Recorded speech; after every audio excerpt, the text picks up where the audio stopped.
One of the great things about having such a wonderful gaming program like we do here is that it has the ability for very technical people and very artistic people to get together and make games, and that's going to be part of our conversation for tonight. So without further ado, I'd like to introduce Jake Elliott.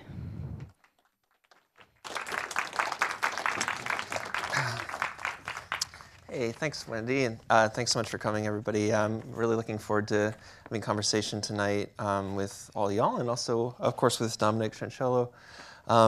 Just to introduce Dominic a little bit, he's a director of both animation and live-action film who's worked in a really wide range of styles for a really wide range of clients, such as National Geographic, 20th Century Fox, DreamWorks, and even the United States Army.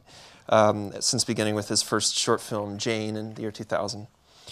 A few years after Jane, he started working with motion graphics and green screen and other kind of digital filmmaking techniques. And in 2007, he joined Midway Games as the cinematic director. So in that role, he's worked on titles like Mortal Kombat versus DC Universe, Blitz, The League 2.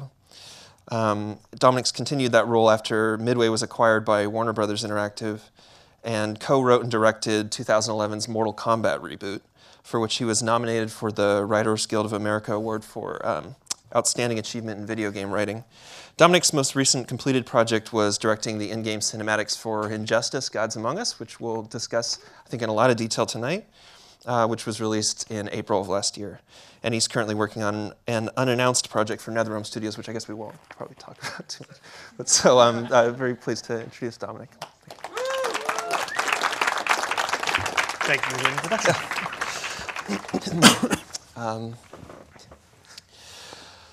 Hey. How's it going? Good, good. How are you? So, yeah, Dominic, you've had kind of, like I said, it's been since about 2000 that you've been working in film and kind of directing and stuff. And before that, you had kind of an unusual background for getting into this kind of work, I think. Is that right? Yeah, it's pretty unusual. I mean, I've always had a love for film. Like a lot of people my age, the original Star Wars in the theater was an incredibly formative experience and sparked, the love of cinema. I was 6, 7 when that came out and just blew my mind. And I'd always wanted to be involved in the film business, but growing up in Michigan, it's not really a realistic career option for people. It's not something, at least particularly back then, and it wasn't something that was terribly encouraged. And so I sort of backburnered that and went to college, went to business school, then immediately got accepted to Michigan Law School, which is a very good program. And went there, but I really just wasn't thrilled with it. And then I was at a fraternity party my last year with this fraternity that I was advising, and one of the people that I've known for several years there was like, well, you've got the dream, you've got your business degree, you're a CPA now, you're a JD, you can go wherever you want. And I was just having my beer and thinking, oh God, this is really lame. Wow. What am I doing? And she's like, yeah, you got your ticket punch, you can do whatever you want to do. And it's like, I really don't want to be doing this. I want to be doing narratives and stories. You were like Luke on Tatooine, like looking at the two suns. Yeah, exactly. I don't want to be a moisture farmer in Michigan forever. Exactly. Yeah. And so I developed that interest at that point, and it sort of, the question stuck with me. I hadn't decided at that point that I had wanted to do film, but that was where I was, stories. And so I got out of school. I started working in the Twin Cities, doing tax at an accounting firm. And I was there one day, and I was late on a Friday, probably 3 months after I'd started this job, out of law school. And Friday morning, something happened that morning. I was in a really lousy mood, and I got into our Friday sales meeting, and it was about 80 people in this room in this sales meeting. And I got in there late. I'm in the back of the room, and as I'm looking out of this room full of 80 people, 70% of the room was asleep. 20% couldn't care whether or not they were there, and then there was like 5% who were like really passionate about saving people money on their taxes. God bless them, because somebody needs to do it. And I was like, God, I can't come to work every day and not be as excited about what I do as these people here are. And I thought about my siblings who were all doing things, very interesting things that they're very passionate about. And I was like, well, heck with this. I've got to jump in and do film. And fortunately, I was living in the Twin Cities. There's a great art community there, which you probably know. And I started taking film classes and that kind of thing, doing some other films before Jane, some small Super 8 projects. This is before digital video. God, dating myself. But did that. And then once I was able to clear up some things in my personal life, I moved to LA and then just started working on people's student films and met a lot of really wonderful people just by going there and just I would go down to USC and just find the flyers where people needed crew and just start working as a grip and as a production assistant and all that kind of stuff, and then learning how to make movies from watching other people do it, and oftentimes from watching people make some really horrible mistakes, and like, okay, I'm never going to do that on any project I ever do. So it was really great. So starting in working in Super 8 film, like you were working within a community of artists who were also kind of like a filmking community? Yeah, there was, so probably the Minneapolis Community College had a great program. I started taking classes there, just auditing, because I wasn't going to get another degree. Yeah. And then Independent Feature Project, which I believe has a branch here. They had a branch there in the Twin Cities that was really strong. They were doing monthly screenings and filmmaker, networking events and that kind of stuff. So there was a really great community there. And then I'm also myself. I'm the kind of person that's like really self-taught. I just started getting books. I started reading American Cinematographer and all these things, and just absorbing all of this information in terms of trying to become a filmmaker and really understand how things work, what the craft of the job is. Right. Yeah. Like the Super 8 stuff is all. I mean, the culture around that was really DIY kind of culture, self-taught kind of culture. And it makes a lot of sense. It's kind of interesting because I mean you described getting into it through these kind of communities, basically like meeting people who are working on projects that needed support. And then there's also like a kind of move to a sort of more solo authorship in your work a little bit later when you transitioned to doing digital work, right? You started kind of working alone a little bit more at first with that, is my understanding. Yeah, right? Initially, because when I'd done a few short films. I'd had success on the festival circuit, but not like crazy breakout success. They'd gotten into places, people liked what they were doing, but I hadn't set a brand for myself. And so I'd have meetings with people, and they'd be like, well, okay, you did this really small, not small, but you did this very quiet movie, Jane, about this woman who's lost and is finding herself. Yeah. Then you did this 20-minute black and white Western that's really big with a lot of action. What do you want to do? What are you? We don't know how to sell you. And I was getting that all over the place, and that's when I decided that, okay, I've been writing software now for several years as a freelance gig to fund my film habit. I need to bring the film and the digital together, and that's when I started, okay, I need to learn post-production, I need to really learn 3D and motion graphics and all that kind of stuff, and that's when I transitioned into doing 3D work. And so like the gigs that you mentioned at DreamWorks and 20th weren't directing. I was doing layout and working on pre-visualization teams and that kind of stuff. And then from there, through sheer stroke of luck, landed at Midway to direct cinematics for them. Gotcha. So you're again kind of entering into some community of project, entering into a project through a community or through people who. Oh, certainly. I was able to make the transition to 3D because my live action film Jane had screened at the Egyptian Theater in Los Angeles, and one of the gentlemen who was there, who I'd not met previously, was a big visual effects mucky buck at DreamWorks. Incredibly awesome guy, and there was an after party. And he came up to me afterwards and said, hey, man, I really loved your film. And we just struck up a relationship over film. And then once I made the transition into 3D, he was just exceedingly generous. And, okay, these are the packages you need to get. These are the really great books. When I started doing stuff with the military, he popped over a couple of nights, even when he had a young kid, just to help me work on lighting, because that's still something I'm not phenomenal at, because that's such a craft in and of itself. Lighting, for 3D lighting. Okay. He was just amazing. And without his help, I would not have been able to get as far as I got initially, just in really just getting my head around the whole production process of doing 3D. That's such a LA story that I was a filmmaker and then I went to this after party and then I was a motion graphics guy. That's stranger things have happened. That's actually not even the strangest thing that happened in my entire story. Okay. But that was just there's been a lot of little things along the way that have happened. Yeah. So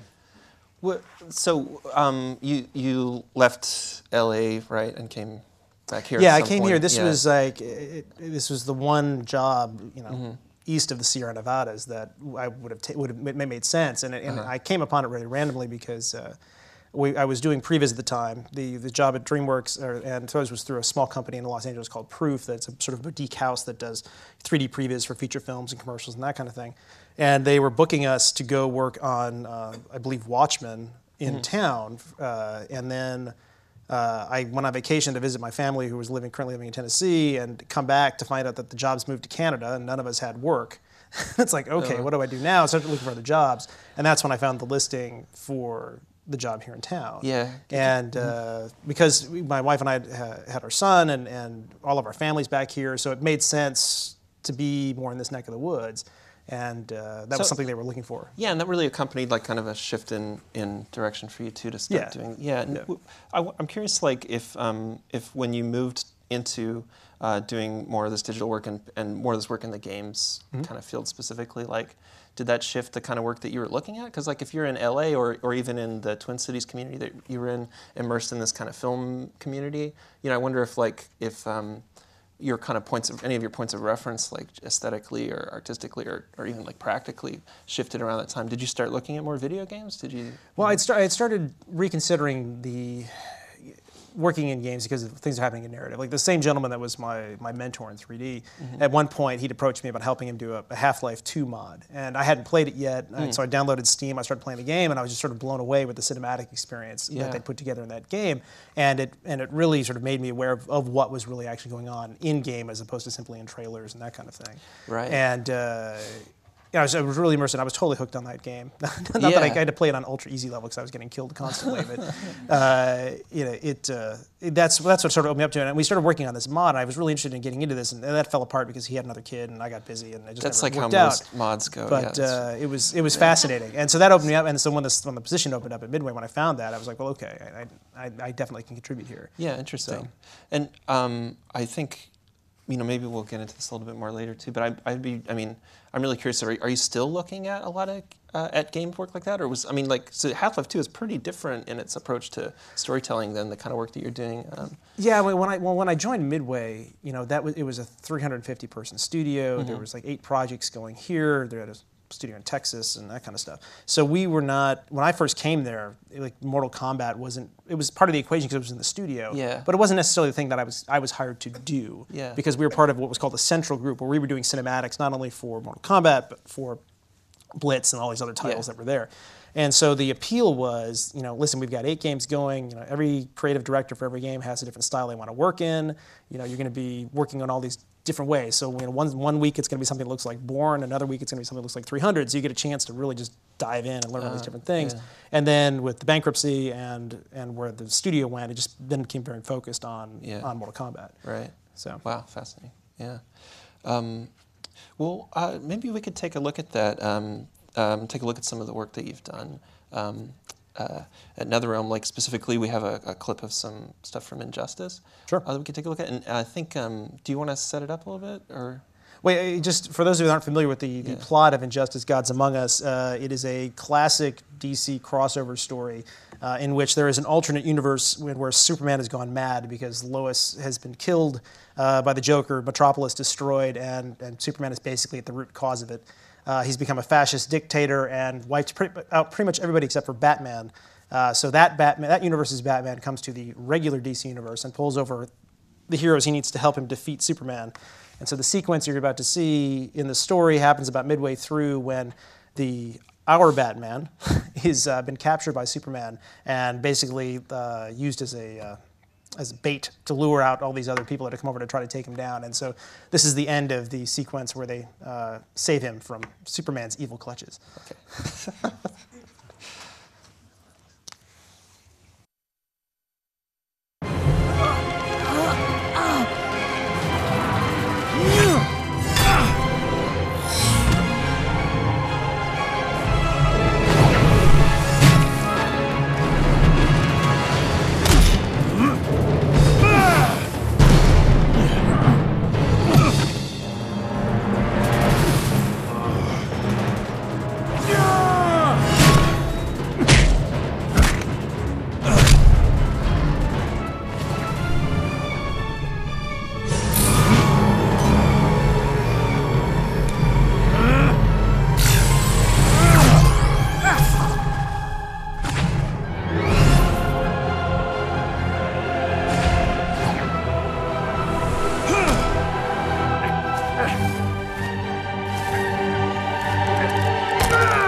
Isn't this the part where we disappear?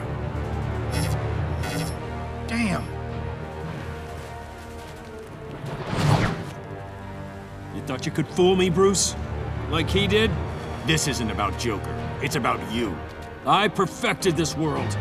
So many lives lost because I held back when I should have used all my power. For what? To control? To oppress? I could have prevented Metropolis, saved my family. Crime took my family too, Clark. If you weren't the gun. Now.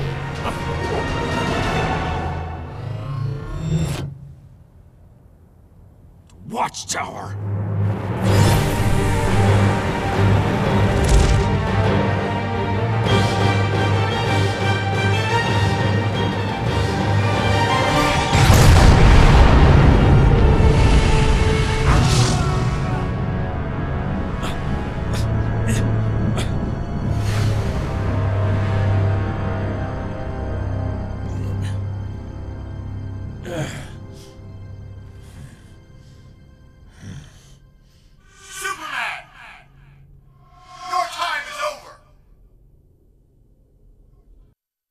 So that's pretty. There's a lot of moving parts in a scene like that. Yeah, that was one of the biggest ones in the game. Okay, yeah, and it's like easy for me as like a sort of a person watching it to, when I looked at that before, it was like it was like a cartoon, but now I was looking at it with an eye towards thinking about like kind of talking to you about your role in it and your role making it, and it kind of was standing out to me how there's there's like motion capture and handmade animation and the kind of voice directing and then the scenarios and lighting and everything. And so I guess I would love to hear from you about like kind of what the different parts are that go into making a scene like that, just as you're in your role as a director, like what are you doing? I mean, like how are you putting something like that together?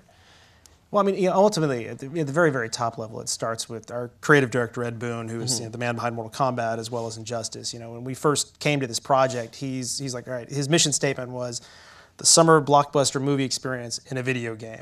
And I was like, wow, okay, let's do that. And because I knew it was going to be, scenes like this, these massive sequences. And to his credit and to the credit of people at WB, we wrote this really big script, and myself and my story colleagues, and they were like, all right, yeah, let's do it. And so it's just a matter of just getting out there and making that happen. And it was amazing to me that we actually got it greenlit and we were able to do it the way we'd written it because it was just so darn big.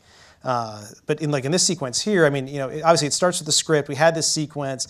We knew in the middle of the game we had to have this big thing to help set up the end of Act 2, lead us into Act 3, and set up all these big emotions where Superman is having this confrontation with Batman, and at the same time not having them physically fight because we didn't want to have to answer the question as to how Batman could actually survive fighting Superman. No, in the story mode, because we have to part of the story writing process is mapping out all the chapters of the story. We switch protagonists. One chapter plays Batman, one plays Wonder Woman, and then as you write all that, you have to then balance out their opponents so that you're keeping everything fresh and mixed up in terms of kinds of people you're playing against.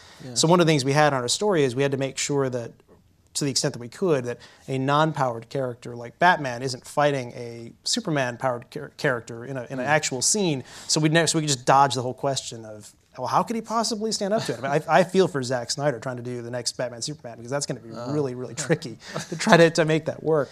But that was one of the things when we did this. We had to have the confrontation without ever letting Superman get physically to Batman. And, you find yourself, I mean, like you're writing stories about like these like gods that are fighting each other. I mean, so you find yourself having to like avoid these kind of weird questions. That's kind of curious. Like, as a story writer, it's almost like you're like having to write like whether a tiger could beat up the ocean or something like that. They're just like these kind of crazy questions, right? Well, there's so many that you can't actually answer. You try to do the best you can. I mean, with this project, we wrote a fun story, but we're standing on the shoulders of giants. I mean, if you're familiar with the DC canon, you can see where we've lifted ideas and where we've shifted them around, twisted them, and do different things with it.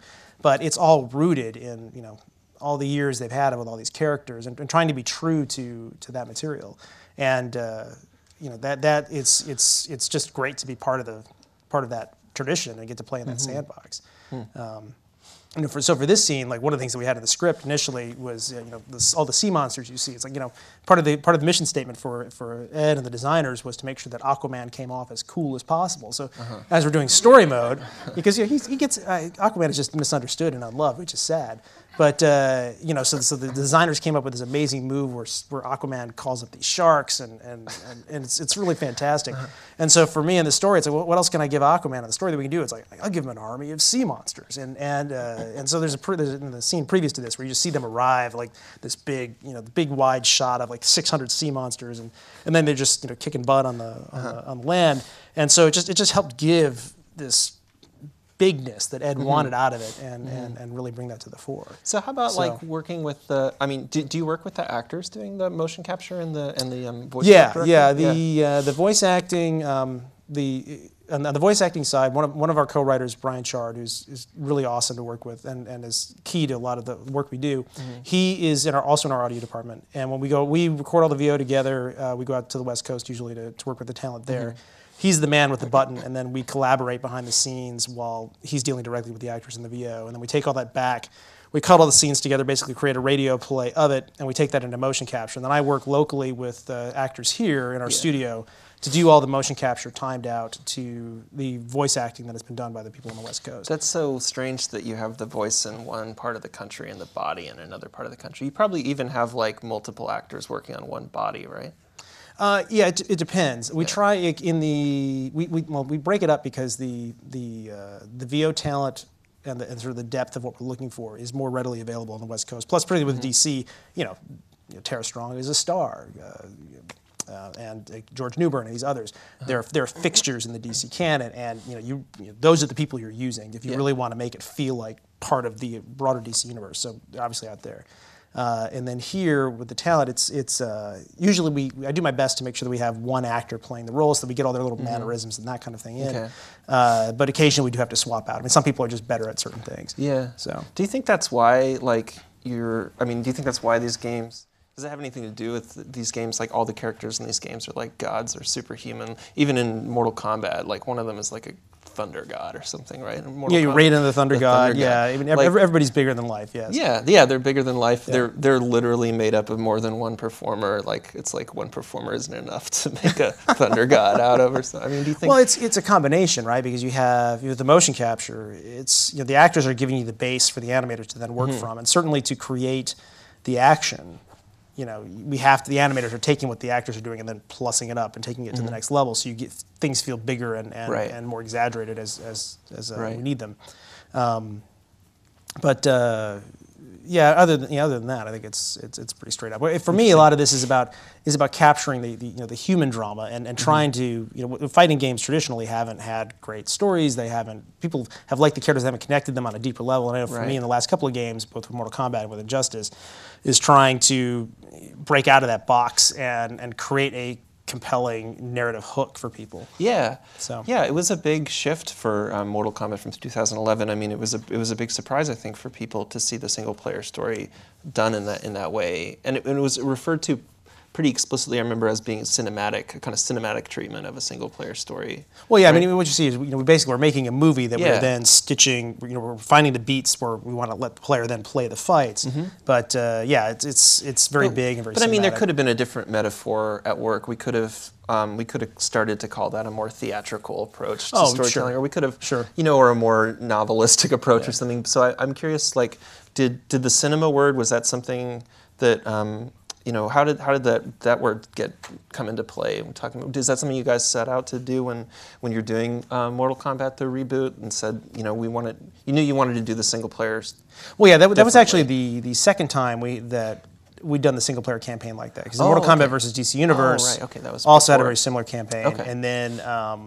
I think Ed at that point had seen that people had responded well to it. They had the data that people were liking that, and so with Mortal Kombat, the idea was to do something. I stick with the same structure, but then you go back, retell the Mortal Kombat story from 1, 2, and 3 of the games, and then put it all together and have this interactive movie-like experience. And that's where we went with it. And then we just took that and put it on steroids for Injustice, just as people are enjoying that form. Yeah. Okay.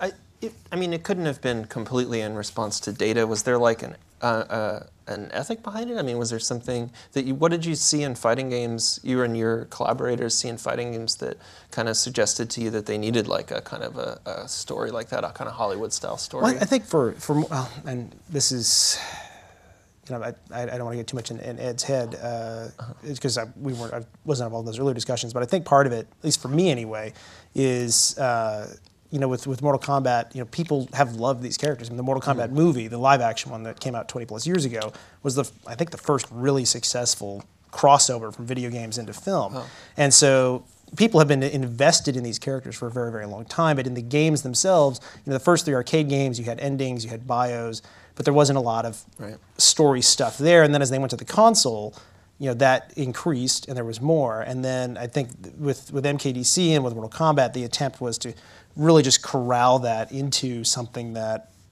had the cinematic flair that people were expecting out of movies these days. Okay, yeah, and it was, so part of it though was about living up to the kind of cultural value of these characters that were in it, that they seem. Oh yeah, I mean, it's amazing to me. I mean, I of course I knew Mortal Kombat before I came to the studio and had played it and it was part of knew the zeitgeist stuff. We couldn't miss it. Sure. But I was not fully aware of just how much it really has its hooks into American culture. Yeah. Until I've been immersed in the game and dealt with fans and seeing it online, and just once you're in it, I think you just start to see it everywhere.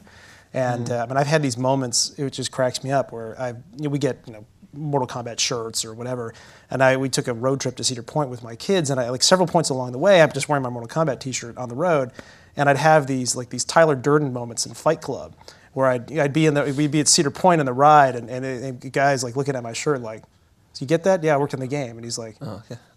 You're okay, man. He's like, we get to the special thing. It's like wow, the whole scene where he's running around, and he's like, Has to be the same with the DC characters who predate the Mortal Kombat characters by almost 100 years. I don't know. Right? I think MK fans are particularly passionate about that, and plus it's a much narrower focus than because the DC universe is just so huge. Yeah.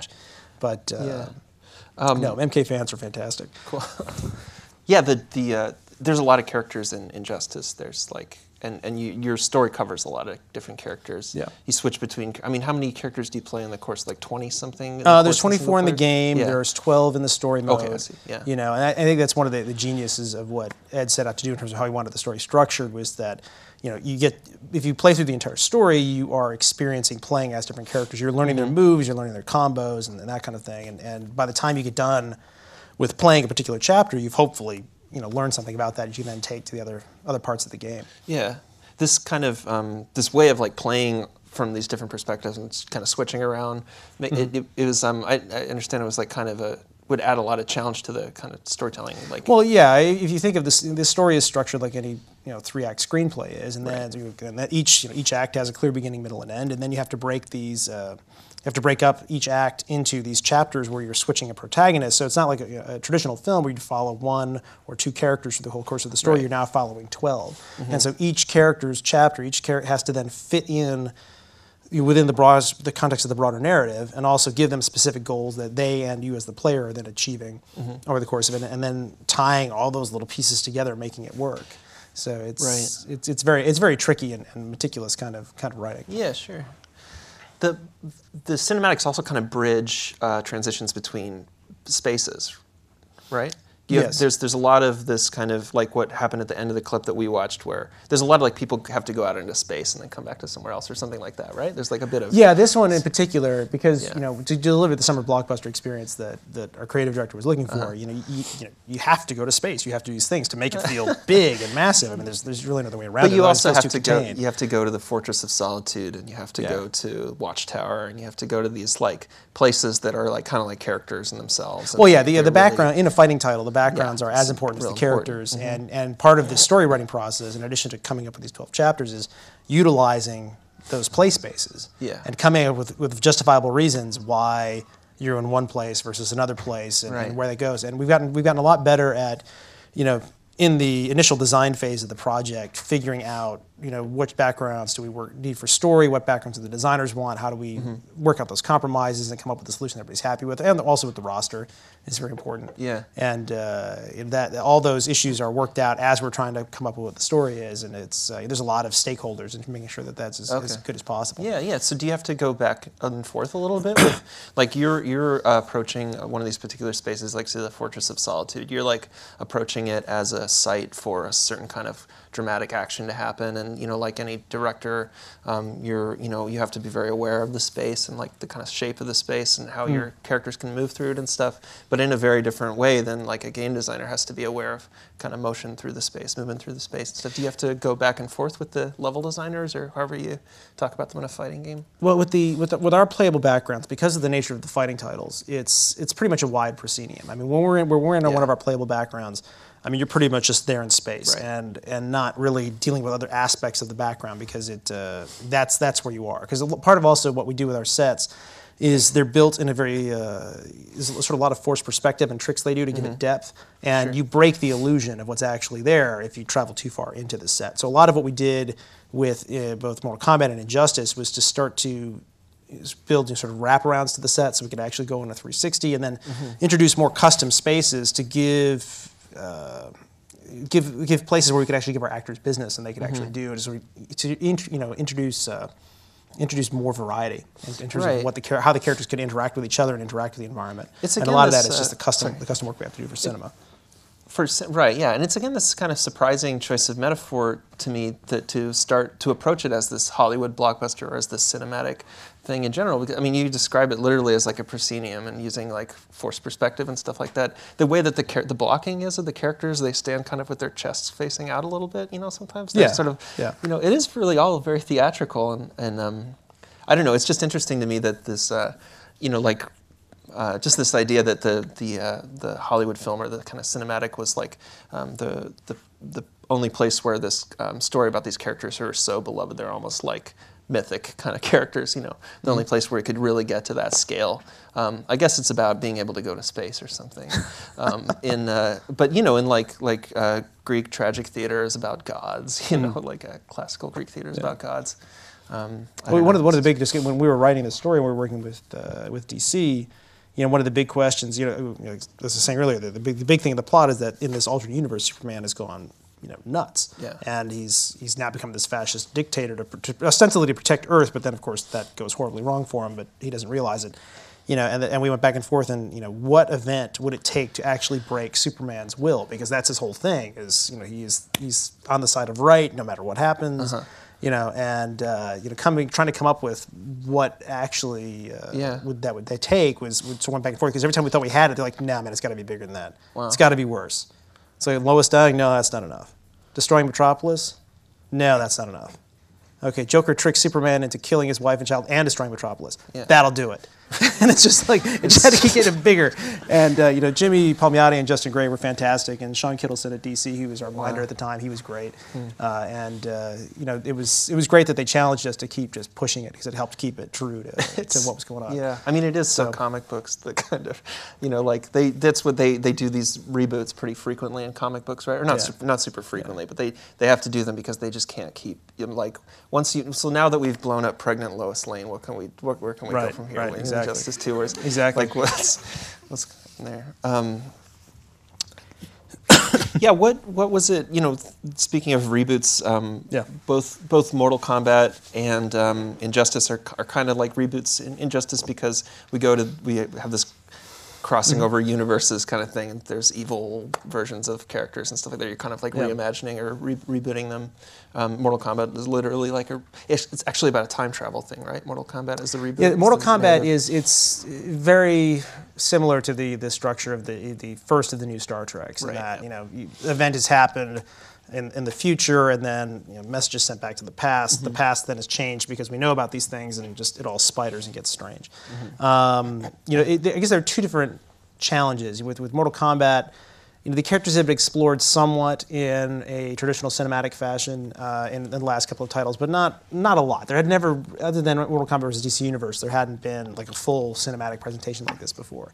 And so the challenge for that was to take all of this history and to try to make that work and bring the characters to life in a way that people had not seen them as much as they would have liked to. And so that was the challenge there, really respecting the history. But then part of the process was also taking the events of the first 3 arcade games, which were again like these bio cards and little endings and that kind of stuff, and trying to make sense of all that and make it work in one 3-act story, and how much can we get away with retconning and make it work, and how much can we leave that alone and just try to bring it all together. So that was the tough there. With the DC thing, it was about, like I said, working with and respecting this tradition in canon, because you write Green Arrow, it's like, well, what does he sound like? Let's go back to all these comic books. Kevin Smith writes a fantastic Green Arrow. He did with the series. And it's okay, we like how he sounds there. Let's make sure we integrate that, with this. Joker, is he funny enough? It's like we're going through all that stuff. Is he really cracking as vicious and as nasty as we want him to? And just looking at all this, like I said, all these great work that all these wonderful artists and writers have done, and respecting that tradition and hopefully adding to it. So, yeah, it's so. I guess I had forgotten that these characters already kind of contain multitudes. There's already so many writers for each of these.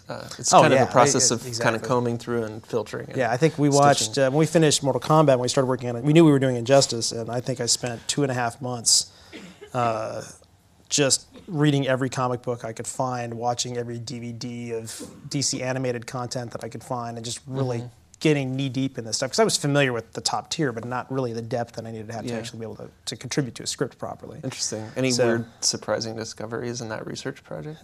Oh my gosh. I don't think it was surprising. I mean, I was really impressed with the quality of the animated series that they've done, the Justice League series, as well as the direct-to-DVD movies they do. They're really fantastic, and there's a lot of richness there. And then the books as well. I mean, there's a lot more sophisticated storytelling going on in comics that people outside of comics don't realize. And we definitely try to integrate those themes and give as much life to what was going on as we could, based on the work that other people were doing. Let's see. We've been bouncing around my notes here, which is good. It's more organic. I wonder about this is another thing about constraints of storytelling in a fighting game. Like, do you find yourself ever creatively stretched by having to contrive so many dramatic conflicts that can be resolved with like a mano fist fight? Like, does that get Oh, it's definitely a challenge. Yeah. I mean, that I think in any of our stories, it's how do you set up a fight pretty much every 3 minutes of story? Right. And it varies. That's on average. But we have, like in Mortal Kombat, there's a couple of fights that we knew were paper thin justifications for fighting. Like, one scene, Johnny Cage and Jax get mad at each other. They fight, and it's like, and that's kind of our low bar for like, okay, it's got to be better than that, because that didn't really work. But we had to find a way to get them to fight each other. Yeah. And it was actually easier with Injustice, for 2 reasons. One, we had the whole alternate universe angle, so you could have Mm-hmm. good Aquaman face off against evil Aquaman and make it work.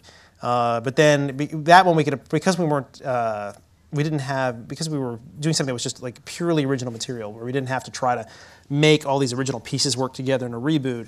We could treat it just as an action script and as a big action movie, and therefore it was easier to try to just get these moments and get it going as we went through it. I guess the switching between characters would maybe help that too in that scenario. Well, yeah, it as well. Yeah, that's interesting. Do you look at I don't know what they might be, kung fu films or something like that, other kind of films that are that just paper thin justifications for fight after fight? It kind of does a disservice to these films. I think I've because of Mortal Kombat, I've become much more steeped in Asian cinema and Asian martial arts films and historical epics and that kind of thing. And there really are some wonderful tear-jerking films. There's a Korean film called War of the Arrows, which is just absolutely amazing. As you would expect, it's a lot about archery, and there's some wonderful action in it. 13 Assassins, a Japanese film from a couple of years ago, which the last 48 minutes is just one big action sequence. It's unbelievable, but the human drama is just crazy. And then particularly in watching a number of Chinese films, I think Jet Li sometimes gets grief for not being able to act. You need to see him act in Chinese. He is phenomenal. There's a movie called Warlords, which is just stunning. And he's just amazing. He plays a warlord, as you would expect, and it's all early Chinese history. And he's just amazing, and they really are just doing incredible things. So it's a matter of trying to learn what we can from that, and then integrate that into what we do. Sure. So, well, I guess Also, kind of wanted to kind of move away from these specific games a little bit and talk about some other stuff that I know is kind of going on for you.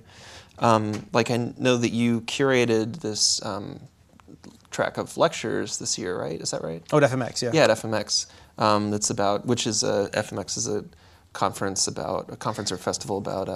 Yeah, it's visual effects and animation. Visual effects, right? Yeah, it's okay. in Stuttgart, Germany. It's a wonderful show. They do a great job with it, and so I'm curating a track on that. Just getting together speakers to talk about cinematics. So we have a group coming in from The Last of Us and from Beyond Two Souls to talk about their process, and we have another group coming from Blizzard. I'm not quite sure what they're speaking on, but they're going to be doing that as well. Okay, yeah, so I was kind of curious what you how you went about like. I guess like if we were to look at that as like a collection of people and projects and ideas that you were kind of excited about or interested in or curious about right now, I'm kind of curious about how you went about selecting those folks or inviting those folks or just what they're doing that you're interested in. What's certainly, happening. The Last of Us is, in terms of like an integrated cinematic gameplay experience, is, what the work that Naughty Dog is doing is at the top of the industry, as was recognized again at the DICE Awards last night. I think they picked up 10 awards, and what they're doing is really, really great, and what they're doing with character work and acting and that kind of stuff. So I think it's a wonderful thing to be talking about at FMX for that crowd there. Beyond Two Souls, again, they're pushing the forefront of performance and story. That in a way that a lot of other studios aren't, and that's why I think those two in particular are really great subjects to be talking about what they're doing and sharing with a wider audience. Okay, yeah. They're also both like fairly large teams. Like how big is the team that you work on for? Like how big is the team that worked on like Injustice or something? I think we have like 120 people locally, but we send a lot of work out, so that total workforce is at least doubled, I would say, by the time something is done. So like we talked a little bit about like kind of technical and creative processes working on doing storytelling in video games, but at that scale, I'm kind of curious if you have any thoughts about social or organizational processes working on doing storytelling in games. Like, for example, your title is a cinematics director, right? So, I know like in the film world, for example, they're pretty large teams that work on films. We have generally. a very large team usually. Yeah, and but you have there as a director. This is kind of a way that we've kind of figured out to, or the way that they've figured out to kind of like make this still work in some way. And do you think that that's? I mean, is that what video games need too? Do video games need a director in this kind of role in order to? Well, I mean, I think so. Our creative director is responsible for the entire game. All the art, all the programming, all the design. There's simply no way he could, be in every little thing. I mean, it's physically impossible for one person to do. And so it's important that we are there to try to implement his vision and deliver on what he's looking for in the game. So so it's not just me. I mean, I'm a cinematic director. Sure. There's the audio director. Right. There's the animation director. I mean, all these other leads that are responsible for executing what Ed wants, and he's always there at the highest level, making sure that everything is sticking to the plan that he's got and the vision that he has for the title. But still, a lot of visions at work in a team that's. Oh yeah, I mean the hardest part of the job is you have a lot of wonderfully creative people, and it's always hard when somebody puts something together that's great but isn't in sync with whatever you're trying to do, and you feel bad for having to tell them no, but it's like I totally understand why you made that choice, but this choice isn't the right choice because of XYZ reasons, and it's tough because we have a lot of really wonderful people, a lot of really talented people that we couldn't do the projects without. So so these are just like kind of social difficulties, social constraints, organizational constraints. Well, it's just you're trying to be true to the vision of it. In any capacity, you have to make choices, and what choices do you make, and hopefully do they serve the vision of the project. I just have one more question. What's your favorite fight scene in a film? Fights from Injustice? In a film. In a film? Yeah. Favorite fight scene in a film? Yeah.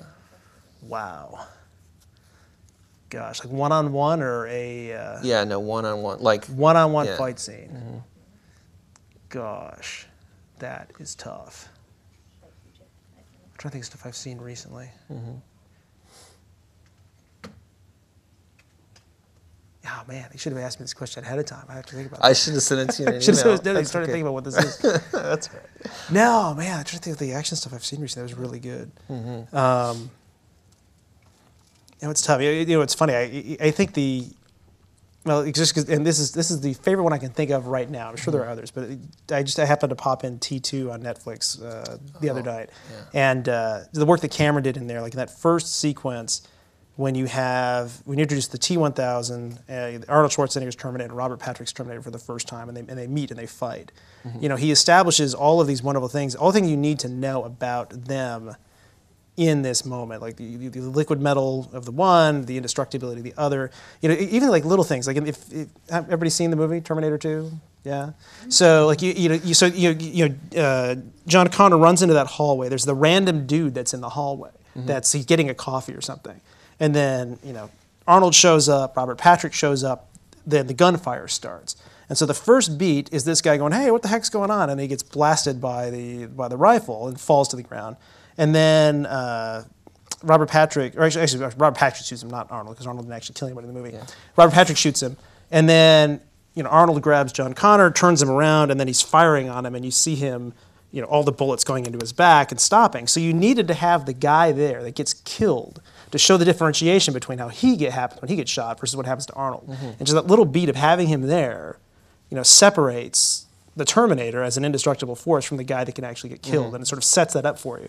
And then they fight, and then they're getting thrown into the walls, and you can see how big and bad they are, and how it just makes it bigger than life in this regular world. Right. And it's, and Cameron's a genius, and there are all these little things in there that make that beat work cinematically. Cool, yeah.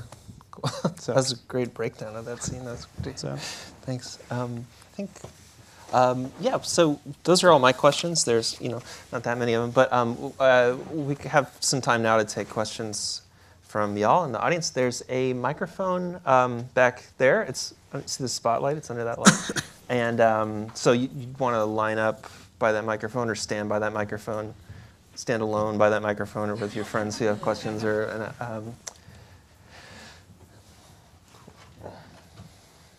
I think we have a few minutes at least. All right. Hello, my name's Ben. First of all, I was just wondering, have you seen The Raid Redemption? Oh yeah, The Raid's fantastic. Yeah, I can't believe I blanked on that, but yeah, the last fight in The Raid is unreal. That was ridiculousness. And anyway, so as I'm working towards being a writer-director, and I was wondering... You probably talked a little bit about, you have talked about how you try and create the characters and how you try and stay true to the characters. And I was wondering if that at all translates into how you would create a character either from scratch for a movie or from scratch from a game. So character creation, what is your process? Oh man, it's been a while since I've created an original character versus building on somebody else's.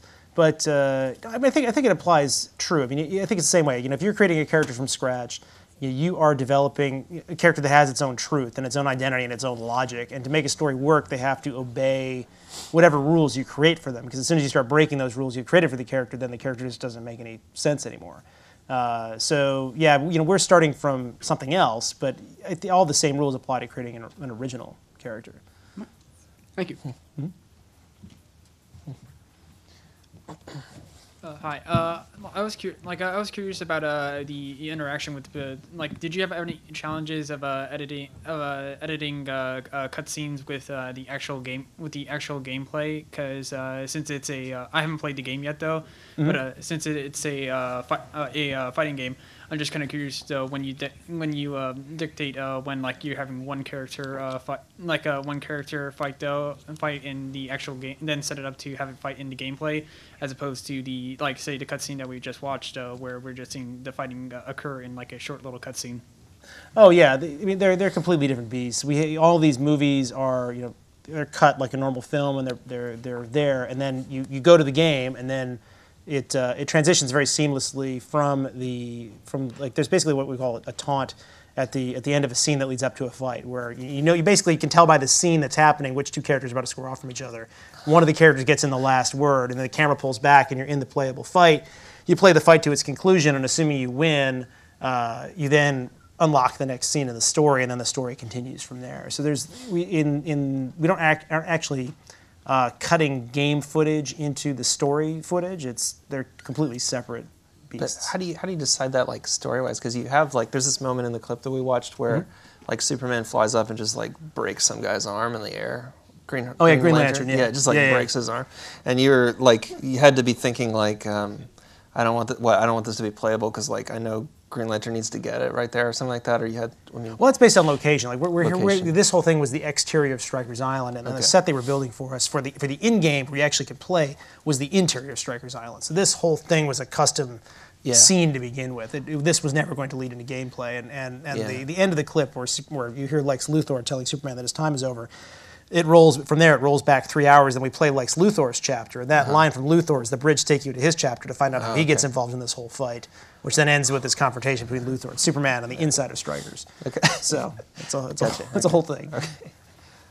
All right, thank you. Yeah. Thank you. Hi, guys. Hey. Is that Batman back there? So I have a question for you. I've heard you both speak tonight, both on camera and off camera, about structure, about putting. I know Kentucky Route Zero is very structured, and you're building a third part of that. And Dominic's already tonight several times mentioned about first act, second act, third act, and Injustice. So a lot of our students are game design students here, and they're required to take some screenwriting classes. Talk a little bit about the how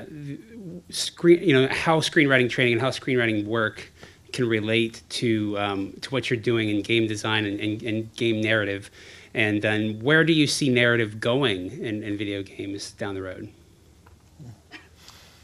Wow, I mean, I think the field's wide open on narrative these days. I mean, there's so much going on. I think it's really only going to be limited by what people can fit on a disc and actually can make for a budget they think is appropriate. I mean, from what I've played of The Last of Us, I mean, you are fully immersed in that world, and there's all these wonderful details they put in through it. That it's clear they have a knowledge of the craft. I mean, personally, I don't think that if you're writing stories and characters, I think writing is writing, right? It's not screenwriting versus novel writer. It's all there, and I think the fundamentals are true no matter what you're doing.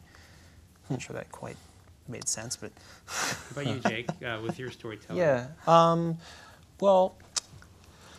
Yeah, our game is has a pretty formal structure, in the same way that like screenwriters talk about these 3-act structures and stuff. Our game is 5 acts long, and it's we're looking specifically at these kind of 5-act theatrical forms.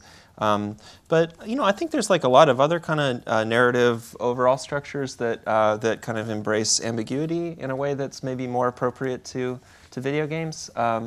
There are some Eastern dramatic structures that are, maybe a little bit more about, like there's this, I'm not going to remember the name of it, but there's this 4-act Japanese dramatic structure that involves like a little bit of like kind of awkward adjacency of things that happen. Like instead of the 3-act or 5-act structures that have a pretty clear kind of arc, this one is about like taking a little kind of dogleg over into, like in Act 3, over into this kind of surprising area and then coming back. So the reason that kind of spatial description of it I think is more appropriate for games is because when we're it gives us a way to kind of play through a narrative that's kind of inherently exploratory or something. That kind of like has this sort of surprising injection of randomness on the part of the player as a sort of core part of its design. And we've seen we've seen video game narrative designers come up with some interesting dramatic structures that are kind of unique to games or that are really designed for games. Like, for example, we have a lot of video game stories that are all about forensics, all about like digging through and exploring and pulling out audio diaries or notes or things like that. That's like really a sort of narrative structure that's designed around the way the player behaves. But I think, there's probably other kind of dramatic and narrative forms that we could find there.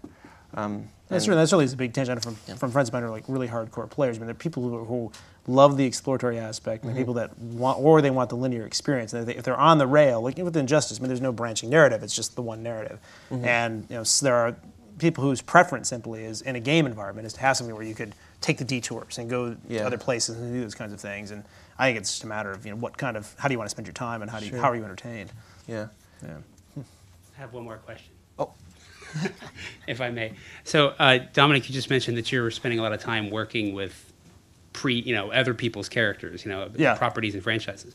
Do you, I mean, if you were in Jake's shoes, do you have ideas and designs for creating your own games, or would you default back to sort of traditional filmmaking if you change Oh my directions? gosh, I'm so busy doing what I do. I don't really have time to think about other stuff. Yeah. But I think if I were going to be doing side projects, I mean, I'm editing a film for a friend right now, which has been a lot of fun because it's not the big gods thing, it's just a bunch of guys, and it's been very different doing that. I think I'd stick it with the storytelling. I think that's what I know best. I mean, the game designers. We have very bright people we work with, and it's an entirely different kettle of fish that I'm not sure that I would know how to do if other than just really getting into it. That mod we were working on, I sort of learned a little bit about how it all went together, but yeah, I've got to stick with what I know at this point. Okay. So I think, maybe we have one more question, and then we'll be, All right. I don't know if you mentioned this before, but I've noticed that the plot of Injustice was similar to the plot of an episode of the Justice League. Yeah, Justice Lord's episode, yeah. Okay. Yeah. I was wondering if the writing team took inspiration from that episode when thinking of the plot for Injustice. Yeah, I mean, certainly, the kernel is very similar. I mean, what happens in a universe where Superman decides to just unleash and do whatever he wants, and that was definitely inspiration for us. I mean, for us, we were trying to take it to a much darker place than the Justice Lords did, because that was a youth-oriented show versus what we were doing. That really was I think it was a 2-part episode. There's some really great stuff in there, and certainly fed what we were doing, and we were just taking that and then integrating all the other things we knew about DC and spinning this story. I mean, I think it's impossible to tell a truly new story in the DC universe at this point. It's just a matter of coming up with new ways of approaching things. Cool. Yeah. Thanks. I think we're done there. Oh, we got one more. Sorry. Okay. Yeah. I'm sorry. No. A little bit of a last minute. You had mentioned earlier when you were talking about working with other studios before you came to where you are now at the studio you're at. I apologize.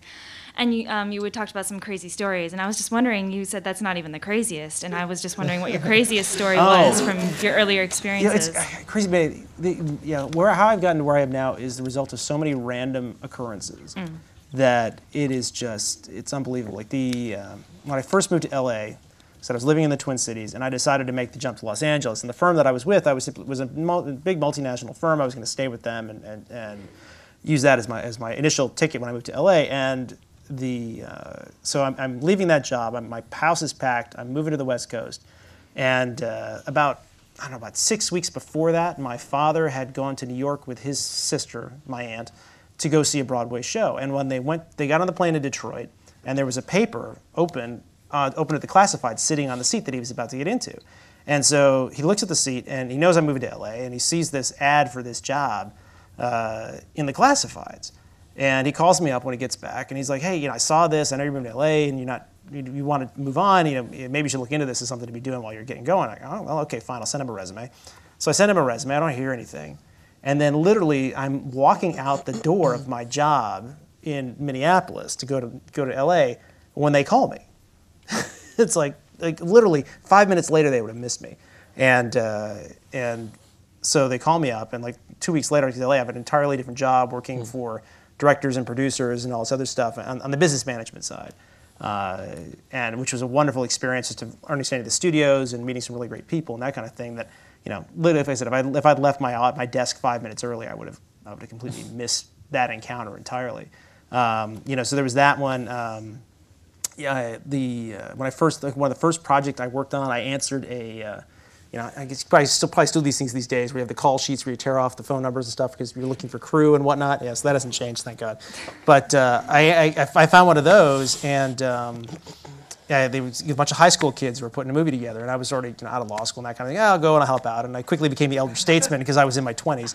And but that group of people, was this friend of mine who I still work with now, Eric Steelberg, who's a DP, and he's now part of the ASC. He finally got in this last year. He's wonderful. But in that group was Jason Reitman, who you probably know now. He's been doing wonderful work. And so I got to work with him on a couple of short films, producing stuff for him and seeing how he works. And, there's all these crazy, just random kind of encounters. If I look at all the different things that had to happen to get to where I am right now, it's nuts. But it's unscripted. It's like... you would think. It's just these crazy random collections. Even like, you know, my wife Heather, you know, we met in LA because a friend of mine who I worked with on these projects with Jason Reitman's people was dating the boyfriend who was the ex-boyfriend of one of her friends, who they were still friends with. And we both showed up at the same party, and I showed up really early, and they showed up early as well. And if I'd shown up late or not chosen to go, you know, it's all these crazy things. So yep. Anyway. Serendipity. Yes, serendipity, exactly.